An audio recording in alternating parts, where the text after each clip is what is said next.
जय हिंद दोस्तों, आप सबका स्वागत है ज्ञान जीपी में।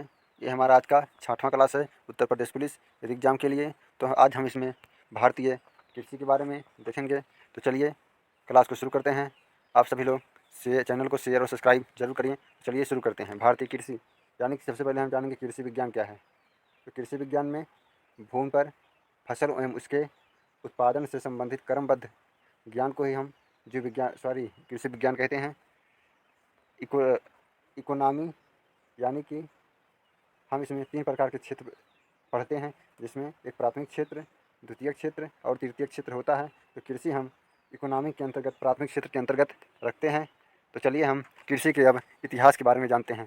तो सबसे पहले मानव द्वारा सर्वप्रथम प्रयुक्त अनाज तो जौ है। ये क्वेश्चन इंपॉर्टेंट है। यानी मानव द्वारा सर्वप्रथम प्रयुक्त अनाज जौ है। कृषि के प्राचीनतम साक्ष्य मेहरगढ़ पाकिस्तान से मिलता है। नवीनतम खोज के अनुसार भारतीय उपमहाद्वीप में प्राचीनतम कृषि के साक्ष्य वाला स्थल यूपी का संतकबीरनगर जिला है। धान के खेती के साक्ष्य कोलडीहवा यूपी यानी प्रयागराज से मिलता है। चलिए हम आगे चलते हैं और इसमें हम भूमि सुधार से संबंधित कुछ जानते हैं। तो चलिए पहले हमारा है काश्तकारी सुधार। इसमें किसानों को जोत का अधिकार प्रदान किया गया तथा जमींदारों के अन्याय से किसानों की रक्षा करने का अधिकार भी दिया गया। तो और हमारा आगे हकबंदी है। हकबंदी इसमें व्यक्ति के अधिकारों में रखी जाने वाली अधिकतम भूमि की सीमा निर्धारित की गई तथा जो बची हुई भूमि है यानी कि उस सीमा से अधिक जो बची हुई भूमि है उस भूमि का भूमिहीन किसानों में वितरण किया गया। चलिए हमारा है आगे चकबंदी। चकबंदी लोगों के छोटे छोटे और अलग अलग जगहों पर जो जोत का आकार है उनको एक जगह करना ही चकबंदी कहलाता है। चकबंदी की शुरुआत 1954 में हुई थी। चकबंदी लेखपाल पर पोस्ट भी आते हैं। आगे हमारा है भूदान आंदोलन यानी कि भूमि का दान आंदोलन।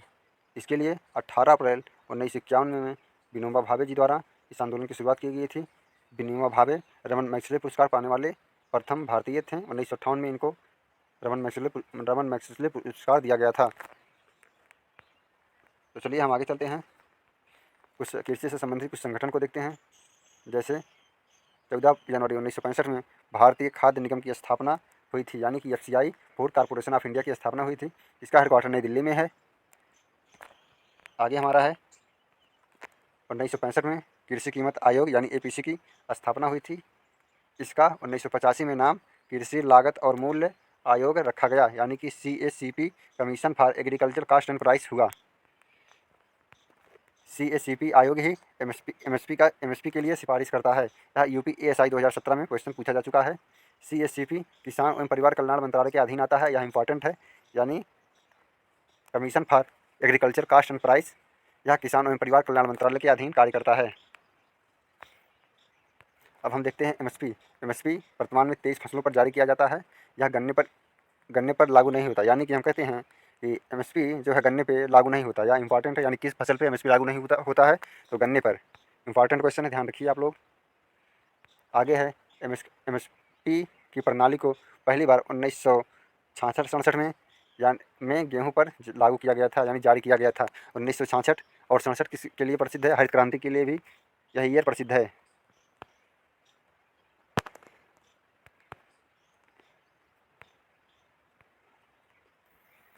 भारत की प्रमुख फसलें जैसे रबी की फसल या सर्दी के मौसम में बोया वाली फसल कहते हैं। इसकी बुआई अक्टूबर और नवंबर में होती है और इसकी कटाई मार्च अप्रैल में होती है। इसमें कौन कौन से फसल आते हैं ये देखते हैं। तो गेहूँ, जौ, मटर, मसूर, अलसी, तम्बाकू आते हैं। ये तीनों तम्बाकू हुआ, अलसी और मसूर इम्पॉर्टेंट है इसके लिए। चलिए हम आगे देखते हैं। तो आगे हमारा रहा खरीफ की फसल। खरीफ की फसल की बुआई जून जुलाई में और कटाई अक्टूबर नवंबर में होता है। इसके प्रमुख फसल धान हुआ, मक्का, बाजरा, ज्वार, सनई, मूंगफली, कपास ये इम्पॉर्टेंट है। ज्वार, सनई, मूंगफली और कपास इम्पॉर्टेंट है। ये खरीफ की फसल हैं। चलिए हम आगे जायद की फसल के बारे में देखते हैं। तो जायद की फसल इसकी बुआई मार्च अप्रैल में और कटाई जून जुलाई में होता है। इसके प्रमुख फसल तरबूज हुआ, खरबूज, खीरा, लौकी आदि होते हैं। अब आगे देखें तो यूपी में उगाई गई फसलों में न्यूनतम अवधि मूंग की है, यानी उत्तर प्रदेश में उगाई जाने वाली सबसे कम समय में मूंग की फसल तैयार होती है। यूपी की प्रमुख तिलहन फसल में राई व सरसों हैं, इम्पॉर्टेंट है। चलिए अब हम देखते हैं उत्तर प्रदेश की एक प्रमुख फसल गेहूँ के बारे में। गेहूँ यूपी में कुल कृषि योग्य भूमि का लगभग 24% क्षेत्र पर गेहूँ की फसल उगाई जाती है, इम्पॉर्टेंट है। यानी उत्तर प्रदेश में कृषि योग्य भूमि का लगभग 24% भूभाग पर गेहूँ की खेती की जाती है। गेहूँ के लिए दोमट मिट्टी आवश्यक है। गेहूँ उत्पादन में यूपी प्रथम स्थान पे है, ये तो इम्पॉर्टेंट है। यानी गेहूँ उत्पादन में उत्तर प्रदेश का पहला स्थान है। यूपी की प्रमुख खाद्यान्न फसल गेहूँ ही है। गेहूँ के लिए वर्षा 50 से 75 सेंटीमीटर होना चाहिए। सर्वाधिक गेहूँ की खेती गंगा घाघरा दोआब वाले क्षेत्र में होता है। उत्तर प्रदेश में सर्वाधिक गेहूँ की खेती गोरखपुर क्षेत्र में होती है। अब हम देखते हैं चावल। चावल के लिए वर्षा 75 से 125 सेंटीमीटर के बीच होना चाहिए। यह खेती तराई क्षेत्र तथा पूर्वी यूपी में होती है। सिद्धार्थनगर का काला चावल प्रसिद्ध है। यह क्वेश्चन उत्तर प्रदेश पुलिस 2018 के लिए इम्पॉर्टेंट था, यानी कि आया था। आदम चीनी चावल या चंद्रौली का चावल है, 2023 में इसको जीआई टैग दिया गया है, इंपॉर्टेंट है उत्तर प्रदेश पुलिस एग्जाम के लिए। अब हम देखते हैं गन्ना के लिए, गन्ना की फसल के बारे में। तो गन्ना, इसके लिए मिट्टी चिकनी होनी चाहिए, बरसात 100 से 200 सेंटीमीटर। यूपी को शक्कर का प्याला कहा जाता है, यानी कि गन्ना उत्पादन में प्रथम राज्य उत्तर प्रदेश है। इसी आधार पर उत्तर प्रदेश को शक्कर का प्याला भी कहा जाता है। गन्ने का उत्पादन तराई क्षेत्र व गंगा यमुना के दोआब क्षेत्र में अधिक होता है, इंपॉर्टेंट है। गन्ना उत्पादन में यूपी प्रथम स्थान पे तो हो चुका यह क्वेश्चन, यूपीएसआई 2017 में पूछा भी जा चुका है। गन्ना उत्पादन में प्रति हेक्टेयर में तमिलनाडु प्रथम स्थान पे है, यानी गन्ने उत्पादन में प्रथम राज्य उत्तर प्रदेश है और प्रति हेक्टेयर के उत्पादन में तमिलनाडु प्रथम स्थान पे है। इसी प्रकार हम अभी देखें कि गेहूँ उत्पादन में उत्तर प्रदेश प्रथम स्थान पर है और प्रति हेक्टेयर गेहूँ उत्पादन में कौन सा राज्य शीर्ष पर है, ये आप लोग कमेंट बॉक्स में क्वेश्चन का आंसर जरूर दें। उत्तर प्रदेश की सर्वाधिक नकदी व वाणिज्यिक फसल गन्ना ही है, इम्पॉर्टेंट है।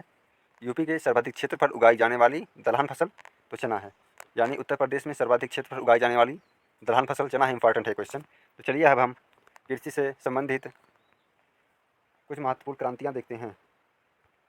तो चलिए आगे देखें। इसमें हमारा सबसे पहला है हरित क्रांति। हरित क्रांति शब्द का सर्वप्रथम प्रयोग अमेरिका में किया गया था। इसके लिए वैज्ञानिक डॉक्टर विलियम गाट ने 1867 में हरित क्रांति शब्द का प्रयोग किया। हरित क्रांति की शुरुआत मैक्सिको से मानी जाती है, यानी कि हरित क्रांति शब्द का यूज सर्वप्रथम विलियम गाट ने 1867 में किए और हरित क्रांति की शुरुआत मैक्सिको से माना जाता है। हरित क्रांति के जनक, विश्व में हरित क्रांति के जनक नॉर्मन बोरलॉग जी अमेरिका के हैं, इन्हों को ही कहा जाता है। और भारत में हरित क्रांति के जनक एम एस स्वामीनाथन सर को माना जाता है, यानी कि विश्व में हरित क्रांति के जनक नॉर्मन बोरलॉग को माना जाता है, इंपॉर्टेंट है। और भारत में भी हरित क्रांति के जनक एम एस स्वामीनाथन को कहा जाता है, यह भी क्वेश्चन इंपॉर्टेंट है। चलिए, हरित क्रांति का उद्देश्य था कि राष्ट्रीय खाद्यान्न सुरक्षा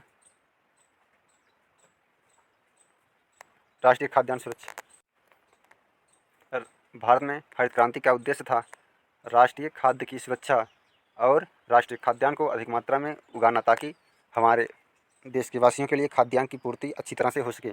इसका उद्देश्य SSGD 2022 में पूछा जा चुका है। भारत में इसकी शुरुआत 1960 के दशक में, यानी कि 1966-67 में हुआ था। यह भी क्वेश्चन SSGD 2022 में पूछा जा चुका है। हरित क्रांति का जन्मस्थल पंतनगर यानी कि उत्तराखंड को माना जाता है।